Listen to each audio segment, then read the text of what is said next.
आज हम लोग बात करने वाले SSC GD का जो अभी एग्जाम चल रहा है उसमें कि लास्ट मोमेंट पर हम ऐसा क्या करें कि हमारे मार्क्स जो है वो इंस्टेंट बूस्ट हो। मैं तुम्हें 8 ऐसे टिप्स बताने वाला हूँ, पर्सनल एक्सपीरियंस है, जिससे अगर तुम्हारा मार्क्स 120 130 आ रहा होगा तो 10-15 मार्क्स तो आराम से बढ़ जाता। मैं भी भाई ऐसी चीज़ें गौर कर रही थी, अपने अटेम्प्ट में किया था, जिससे अगर मैं सुधार लेता तो मेरे मार्क्स बूस्ट हो जाते हैं। तो पहला टिप्स ये है कि मैंने अपने जो अटेम्प्ट दिया था उसमें मैंने क्या गलती किया था। मैंने एग्जाम शीट रिव्यू बहुत देखा था भाई। देखो, मैंने अपना सीजन का एग्जाम दिया था तो उसमें इतने मैंने एग्जाम रिव्यू देखे थे जिससे भाई मेरे हाथ कपकपाने लगे थे एग्जाम में, ठीक है। तो तुम्हें क्या करना है, एग्जाम रिव्यू नहीं देखना है। तो क्या होगा कि जो बंदे दे रहे हैं 90% एग्जाम का रिव्यू, उनका खुद का तो होना नहीं है। एक 90 से 95% बंदे एग्जाम में फेल ही होने वाले हैं। तो तुम रिव्यू मत देखो भाई, तुम्हारा कंडीशन वो एकदम बिगड़ जाएगा और तुम बहुत ही खराब कंडीशन में आ जाओगे और तुम्हारा एग्जाम फेल हो जाओगे। उसके जगह पे तुम क्या कर सकते हो, उसके जगह पे तुम एग्जाम के क्वेश्चन देख सकते हो। देखो, अच्छे अच्छे जो यूट्यूबर है वो तो एग्जाम के क्वेश्चन नहीं डालेंगे, एनालिसिस बैन है। लेकिन जो छोटे छोटे क्रिएटर होते हैं वो एग्जाम के क्वेश्चन डाल देते हैं और तुम यूट्यूब पर देखोगे सर्च मार के तो तुम्हें वो क्वेश्चन कहीं ना कहीं से मिल ही जाएगा या टेलीग्राम पर से। तो तुम वो क्वेश्चन देख सकते हो जिससे तुम्हें एग्जाम में मदद मिलेगा।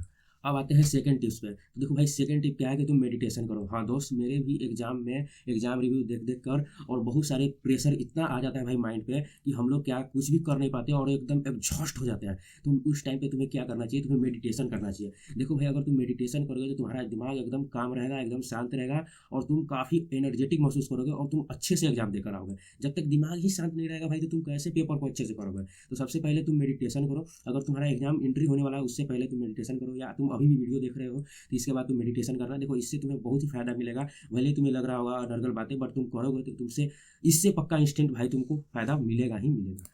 तो थर्ड पॉइंट पे आ जाते हैं, तो तुम हेल्दी खाना खाओ भाई। अगर तुम्हारा एग्जाम कल है या परसों है या 4 दिन बाद है या आज ही है तो तुम हेल्दी खाना खाओ। मैं क्या किया था कि मैं खा लिया था भाई अनर्गल चीज़, जो मेरा पेट खराब कर दिया था एग्जाम में। मैं एग्जाम में गया था, मेरा पूरा पेट खराब था, मेरा सारा ध्यान उसी पर लगा हुआ था, जिससे भाई मेरा पेपर का तो एकदम सत्यानाश हो चुका था।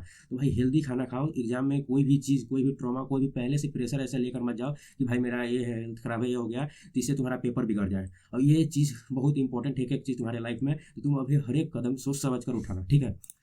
और चौथा जो पॉइंट है सबसे इंपॉर्टेंट है। देखो, तुम्हें एग्जाम हॉल में स्ट्रेस नहीं लेना है मेरे भाई। देखो, एग्जाम में इतना प्रेशर होता है कि मेरे तो बोलने की बातें हैं भाई, प्रेशर तो प्रेशर होता ही है और स्ट्रेस तो आता ही है, तय है। बट तुम जितना हो सके इसको टालने की कोशिश करो। देखो, वहाँ पे क्या करोगे तुम, वहाँ पे हनुमान चालीसा सुन सकते हो, तुम दोस्तों से, यारों से, वहाँ पे जितने लोग हो उनसे बातें कर सकते हो, जिससे तुम्हारा मन बहला रहे और तुम्हारा ध्यान वहाँ से हटा रहे कि अब एग्जाम है क्या क्या। और तुम जितना कोशिश कर सकते हो एग्जाम हॉल में स्ट्रेस कम करने की कोशिश करना। इससे तुम्हें क्या होगा, तुम 90% बच्चों से आगे ऐसे ही चल जाओगे। भाई सबका स्थिति खराब रहता है, सबका पैंट गीला हुआ रहता है, ठीक है। अगर तुम स्ट्रेस नहीं करते हो तुम पेपर अच्छे से दोगे और तुम्हारे मार्क्स जितने आते थे उससे तो काफ़ी अच्छे होंगे मेरे भाई। 5 पॉइंट, देखो तुम्हें इंग्लिश का रूल वगैरह कुछ भी नहीं पढ़ना। अगर तुम एग्जाम हॉल पे गए हो और तुम्हारा एंट्री 2-3 घंटे 4 घंटे बाद है और तुम सोच रहे हो कि भाई थोड़ा सा इंग्लिश का रूल या ये सब रिवीजन कर ले, तो भाई मत करना, ये तुम्हारी ज़िंदगी की सबसे बड़ी गलती होगी। और अगर तुम्हारा एग्जाम कल या परसों भी है ना, तब भी तुम इंग्लिश का रूल वगैरह मत रिवीजन करो भाई। देखो क्या होगा, तुम इंग्लिश जितना पढ़ोगे ना उतना ही तुम उसमें फंसते चल जाओगे, जितना रूल रिवाइज करोगे उतना ही उसमें फंसते चल जाओगे। तुम इंग्लिश को भाई छोड़ दो, ठीक है। एग्जाम से पहले इंग्लिश पढ़ा ही नहीं जाता है। नहीं तो अगर तुम पढ़ोगे तुम वहाँ पे पक्का कुछ ना कुछ गलती करोगे और तुम्हारा इंग्लिश गड़बड़ाएगा ही गड़बड़ाएगा भाई, अगर तुम इंग्लिश का रूल पढ़ोगे, ठीक है। एग्जाम से पहले कोई भी रूल, कोई भी इंग्लिश को तो छूना ही नहीं है मेरे भाई। जैसा है, वीक है, स्ट्रॉन्ग है, वैसा भी है, बस उसको वैसा ही छोड़ दो। एग्जाम रिव्यू और कुछ भी किसी के कहने पे भी इंग्लिश का रूल वगैरह मत पढ़ना, नहीं तो सारी चीज़ें मेसअप हो जाएगी। एग्जाम टाइम पे तुम सारी चीज़ें रिकॉल नहीं कर पाओगे और तुम बस फंस जाओगे वहाँ पे और तुम्हारा पेपर गड़बड़ा जाएगा, ठीक है। इंग्लिश सबको धोखा दे देता है मेरे भाई, तो एग्जाम टाइम पे तुम इंग्लिश का रूल मत रिवाइज। और 6 पॉइंट पे आते हैं, ये सबसे इंपॉर्टेंट पॉइंट है और इसको तुम ध्यान से सुन के जाना। और ये पॉइंट अगर तुम सुन लिए तो तुम्हारा एग्जाम में चांदी ही चांदी और तुम छप्पर फाड़ के मार्क्स लाओगे और तुम्हें कोई नहीं रोक सकता है। देखो भाई, तुम्हें अपने मार्क्स पे रिलाई नहीं करना। ये क्या बोल रहा हूँ भाई, उतने साल से मॉक दे रहा था दिनों से, अब करो कि रिलाई मत करो। देखो भाई, तुम मार्क्स पे रिलाई मत करो। तुम्हारे मार्क्स में जितने भी मार्क्स आते थे ना तुम्हारे एक्चुअल एग्जाम में, उससे अच्छे मार्क्स आएंगे, ये मैं दावे के साथ कर सकता हूँ। और ये तुम भी देख लोगे एग्जाम के रिजल्ट आने के बाद। और जितने भी बच्चे एग्जाम देते हैं ना तो उसका तुम जाके पूछ लेना कि उनके मार्क्स मॉक से कम आए या बेसी आए। हमेशा मार्क्स मॉक से अच्छे आते हैं।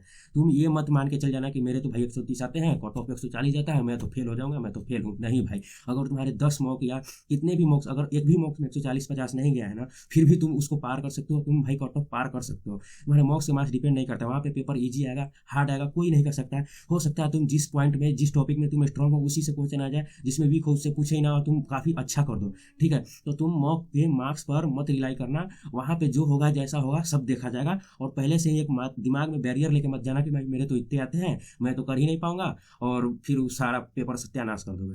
तो 7 टिप्स मैं ये देना चाहता हूँ कि सबसे पहले तुम कॉन्फिडेंस हो जाओ भाई, चाहे तुम्हारे कितने भी मार्क्स आए मॉक में, ठीक, और तुम्हारा कैसी भी स्थिति हो, तुम पहले कॉन्फिडेंस हो जाओ। देखो अगर तुमने अपने अंदर कॉन्फिडेंस ला दिया कि मैं तो करूंगा भाई, मैं तो एग्जाम फाड़ के रहूंगा ही, तो तुम 95% बच्चों से ऐसी ही मेंटेलिटी में आगे चल जाओगे। तुम्हारा जो मेंटल जो लेवल होगा उन लोगों से इतना अच्छा होगा कि तुम पेपर को आराम से कामली हर एक क्वेश्चन को पढ़ोगे, बनाओगे, उसको करोगे, तो तुम्हारे सिली मिस्टेक कम हो गया, तुम्हारा पेपर इतना अच्छा जाएगा कि तुम्हारा सिलेक्शन इस बार हो जाएगा। देखो मैंने जितने भी पॉइंट बताए, बंदे हर एक छोटे छोटे पॉइंट, ये छोटी छोटी पॉइंट है, इसको इग्नोर करते हैं और इसी के चक्कर में वो 3 अटेम्प्ट 4 अटेम्प्ट देते हैं और वो भाई इसी चक्कर में फंसे रहते हैं। देखो जितने भी मैंने पॉइंट बताया उसको ध्यान से सुनना, उस पर एक्चुअल वर्क करना और जो मैंने बताया उसको करके जाना। 8 में मैं यही कहना चाहता हूँ भाई, बेस्ट ऑफ लक, एग्जाम में जाओ, फाड़ के आओ, कोई भी कुछ भी कहे भाई तुम बेस्ट हो, पास हो या फेल हो, तुमने जो किया है भाई साल भर मेहनत, उसका तुम्हें फल एक दिन जरूर मिलेगा और आज नहीं तो कल जरूर मिलेगा।